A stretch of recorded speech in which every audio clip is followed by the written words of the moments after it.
The alien invasion force had meticulously studied Earth's major environments: cities, forests, and oceans. They analyzed human warfare techniques, but to them, Earth's deserts were a joke.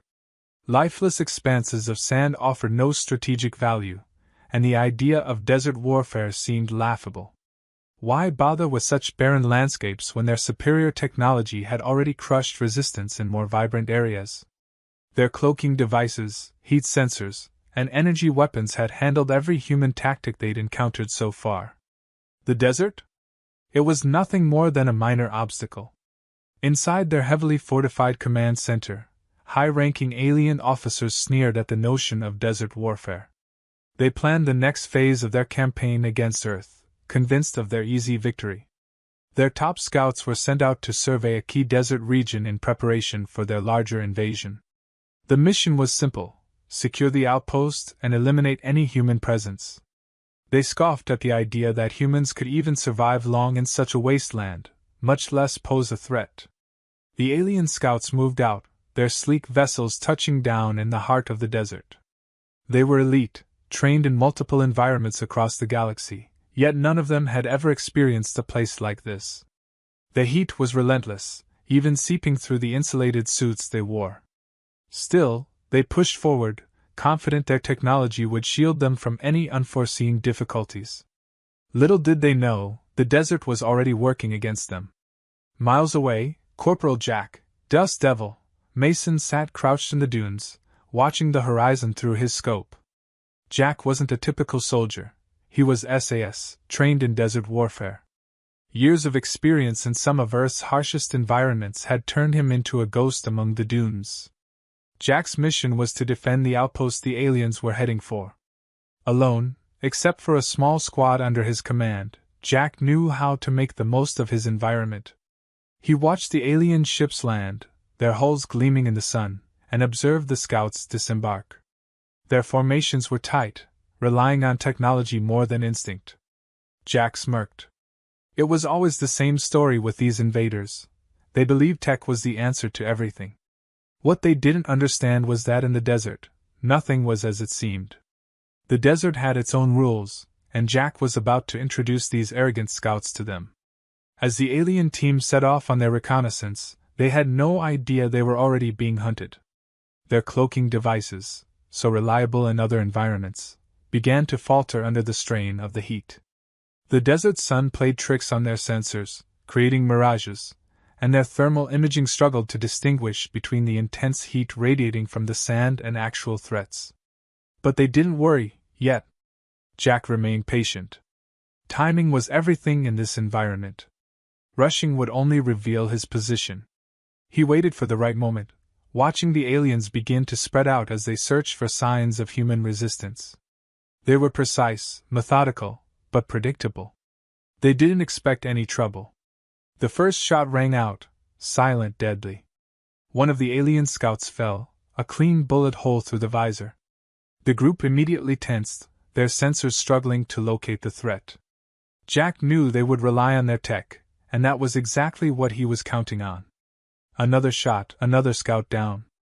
The alien leader barked commands, trying to organize the panicking squad. Jack and his team had set up multiple points of ambush, their positioning plan to exploit the terrain. They knew the desert like the back of their hands, blending into the environment, moving with the wind and sand. The aliens, unused to the unpredictability of Earth's deserts, became disoriented. Their cloaking devices began to flicker in and out, the heat interfering with the delicate systems. One by one, the aliens fell, their superior technology useless in this unforgiving landscape. Jack watched them scramble, trying to regain control, but it was too late. His team moved like shadows, taking out targets before the aliens could even react. Jack felt no satisfaction from the kills. This was just another day in the desert for him. The remaining alien scouts, confused and terrified, retreated. Their first taste of desert combat had humbled them, and Jack knew they wouldn't forget it. This was just the beginning. As they fled back to their ships, Jack lowered his rifle and signaled his team. They would regroup, ready to strike again if the aliens dared to come back. He could already imagine the alien commander's disbelief when they received the report. They had underestimated the desert, and the humans who thrived in it. Jack smiled to himself, knowing that this war was far from over, and the desert was just starting to show its true power. The alien scouts regrouped, shaken but determined to press on. They had never faced such a well-coordinated attack in an environment they had deemed insignificant. Their leader, frustrated by their inability to locate the enemy, began recalibrating their sensors. The intense desert heat was distorting their readings, and cloaking devices that once made them invisible now flickered uncontrollably. What had seemed like an easy mission was quickly turning into a nightmare. Meanwhile, Jack Mason and his team remained invisible, moving through the sand like phantoms. They knew the terrain gave them every advantage. Unlike the aliens, who were bound to their failing technology, Mason's tactics were born out of years of experience in survival and guerrilla warfare. He didn't rely on anything but the desert itself. The aliens had the superior firepower, but Jack had the knowledge, and that was far more valuable in this environment. As the aliens tried to regroup and adjust their strategy, Mason prepared for the next phase of his plan. He knew the alien scouts would attempt to use their remaining tech to form a defensive perimeter, and he counted on that predictability. It was time to shift tactics and play on their fear, make them believe they were up against a much larger force than they had imagined. This was the essence of psychological warfare, and Mason was a master at it. He and his team began planting decoys around the alien camp, using small explosives to simulate a larger human presence. They manipulated the wind and sand, creating confusing signals that further scrambled the alien sensors. The desert, which had always been Jack's ally, played a critical role in this. The wind howled, creating the illusion of movement where there was none. The aliens, already on edge, fired into the sand, wasting ammunition on ghosts. Every shot they fired was a victory for Mason. His goal wasn't to wipe them out all at once, it was to break them down, piece by piece, until they couldn't tell what was real and what was imagined. The aliens, unable to rely on their technology, began to lose confidence.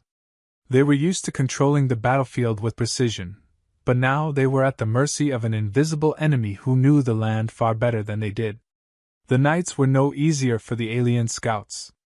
The temperature in the desert dropped drastically, and without the protection of their equipment, which was failing due to the harsh conditions, they struggled to maintain their composure. Jack and his team thrived in these conditions. They moved silently, striking quickly and disappearing before the aliens could react. Each attack was small, deliberate, but enough to instill a growing sense of paranoia in the alien ranks. The more the aliens tried to fight back, the more they revealed their weaknesses. Their reliance on technology had blinded them to the realities of survival in such an extreme environment.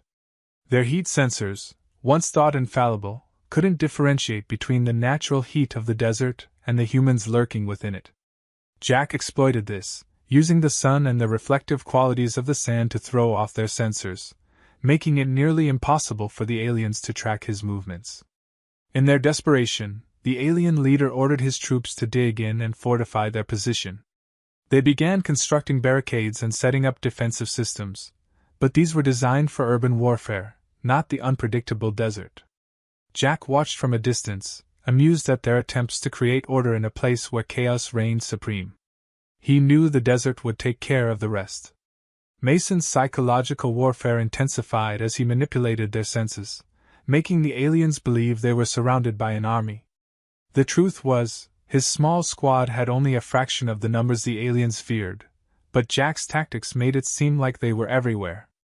The aliens started making critical errors, firing at shadows, expending valuable energy and resources on nothing more than tricks of the desert. Days passed, and the alien scouts were no closer to completing their mission. Their communication with the mothership was sporadic at best, as the natural interference from the desert's magnetic fields disrupted their transmissions. They were isolated, cut off, and losing hope.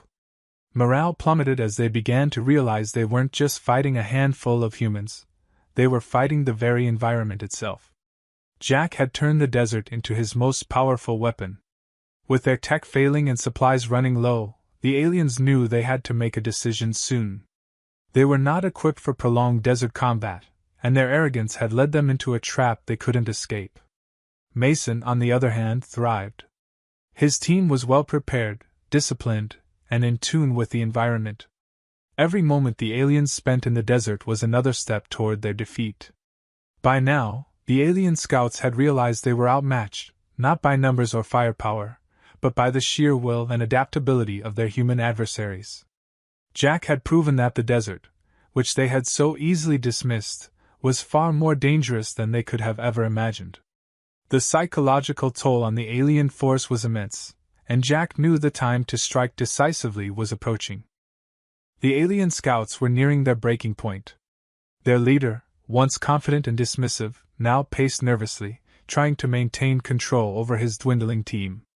Every attempt they made to regain the upper hand had been thwarted by an enemy they could not see, could not predict, and could not understand. Their tech, once a source of pride, had become a burden. Each malfunction, each failure of their cloaking devices, added to the growing sense of fear that now permeated the group. Jack Mason knew they were on the edge. The desert had done most of the work for him. He had broken their spirits without needing to engage in a full frontal assault. This was the art of psychological warfare, something the aliens, with all their advanced weaponry, had never truly grasped. They were used to overpowering their enemies, not outsmarting them. But here, in this harsh, unforgiving environment, brute force counted for nothing. Mason decided it was time to intensify the pressure. His squad had remained disciplined throughout the ordeal, following his orders to the letter. Now they would begin the final phase, complete mental domination. Moving under the cover of night, Mason and his team set up decoys even closer to the alien camp. Small traps, designed to create chaos and confusion, were laid meticulously across the perimeter. These weren't designed to kill, but to push the aliens further into paranoia. The alien leader ordered a perimeter sweep, convinced that Mason's team was gearing up for a full attack. He had no idea how small Mason's actual force was. The sweep was disorganized, with scouts firing at shadows, their nerves shattered from days of unseen assaults. Mason watched from a distance as the aliens fumbled through the sand, wasting precious energy and resources. In the confusion, Mason's team struck again, swift, precise, and lethal. A series of perfectly timed ambushes targeted the weakest members of the alien squad, picking them off one by one. Each death was quick, but the psychological impact was devastating. The aliens, still unable to locate the source of the attacks, spiraled further into panic. Their once cohesive unit was now fragmented, with some scouts refusing to leave the supposed safety of their camp. The alien leader tried to rally his remaining troops, but it was clear the cohesion of the squad had crumbled. Their training hadn't prepared them for this type of warfare. They had never been forced to endure an enemy who seemed to know their every move, who used the very environment against them. Mason had turned the desert into his most lethal ally, and it was doing the work of a much larger army. Back at their makeshift base, Mason's team moved like ghosts, always just out of sight, always just beyond the aliens' grasp. The night belonged to them, and every move they made was calculated to increase the enemy's sense of helplessness. Every sound, every flicker in the distance, became a potential threat to the alien scouts. They had lost the ability to think rationally. Mason knew they were close to breaking completely. Despite their leader's attempts to hold the line, the alien scouts were already defeated in their minds. They had been conditioned to believe that technology would always give them the upper hand, that their superiority was guaranteed by the strength of their weapons and their machines. But here, in the vast emptiness of the desert, those beliefs had been shattered. Their equipment had failed them. Their tactics were useless. And their leader, once a symbol of authority and strength, had become a figure of desperation. Mason decided to give the aliens a final push. He and his team moved closer to the camp, using the terrain to mask their approach.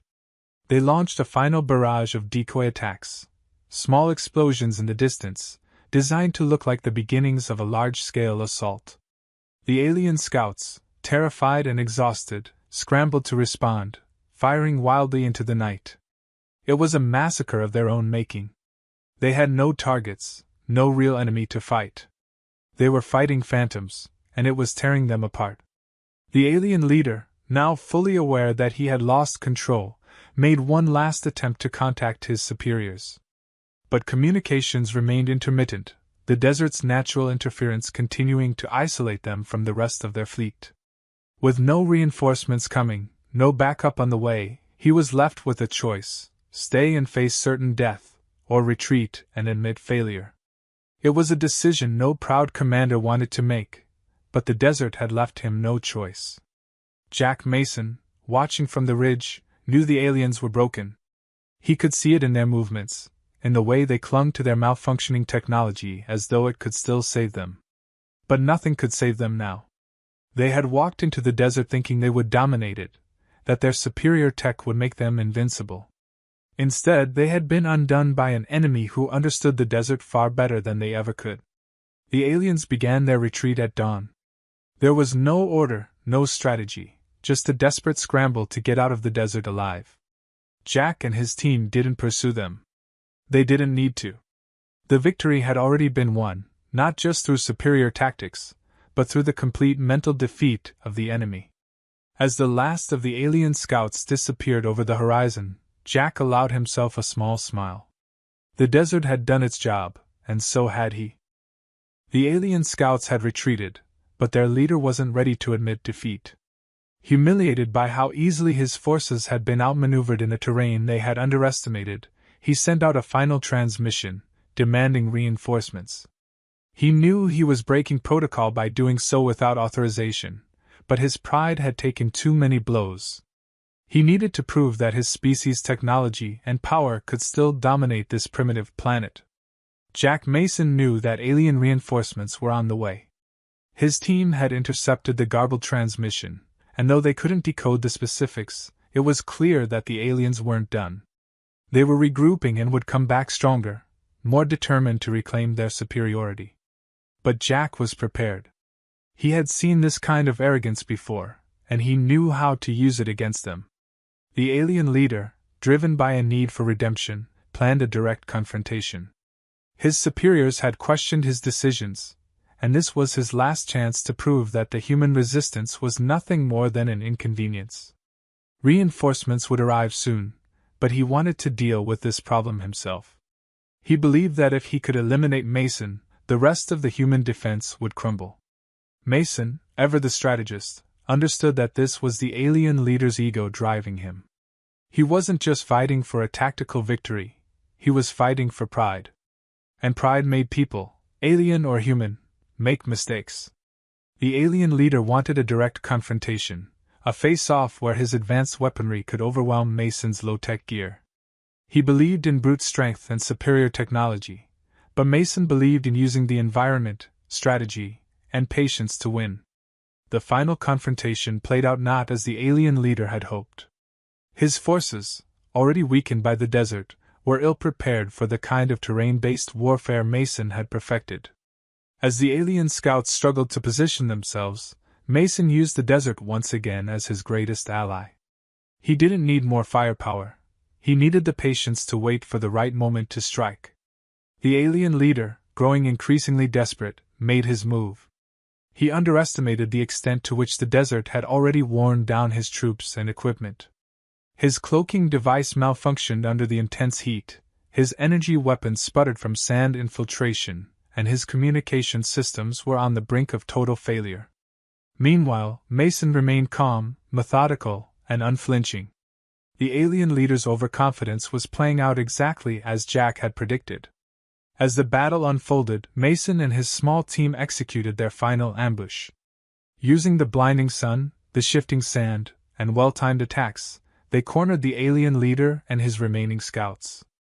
Each move was calculated, each shot deliberate. The alien leader, now fully aware of how outmatched he was, tried to rally his forces, but it was too late. The desert had stripped away their technological advantage, and Mason's understanding of guerrilla tactics had turned the tide. In a final, desperate attempt to salvage his mission, the alien leader confronted Mason directly. But this was no fair fight. The alien leader's weapons, weighed down by malfunctioning tech, were no match for Mason's simple but effective approach. Mason didn't need the most advanced technology. He had the desert, and he had time on his side. He used the terrain to outmaneuver his opponent, luring the alien leader into a trap he couldn't escape from. The alien leader's defeat was swift and decisive. Mason didn't gloat, didn't revel in the victory. It was simply a necessary conclusion. The alien leader, broken both physically and mentally, fell. His remaining forces, seeing their commander defeated, scattered in fear, retreating fully from the desert, now understanding the harsh reality of the environment they had dismissed so easily. Mason knew this victory was more than just a physical one, it was a moral victory. The alien scouts, so reliant on their technology and arrogance, had been shown that brute strength and advanced weaponry were not enough to win every battle. The desert had humbled them, and Mason had used that humility to deliver a final, crushing blow. As the aliens retreated, Mason's team regrouped, knowing their work wasn't finished. The alien invasion wasn't over, but this victory had sent a clear message: Earth's defenders were not to be underestimated, especially in an environment as unforgiving as the desert. The aliens had learned this the hard way. Jack Mason stood on the ridge, watching as the last of the alien forces disappeared into the horizon. He didn't need to celebrate or reflect on the fight. It was just another day in the desert, another battle where human adaptability had triumphed over alien arrogance. He knew more battles were coming, and more reinforcements would likely follow, but for now, the desert was silent, peaceful. In the end, it wasn't just the superior technology that had been defeated.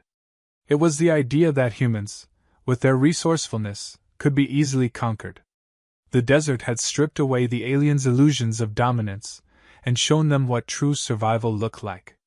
Mason had proven, once again, that in the harshest of environments, it wasn't the strongest who survived, it was the smartest.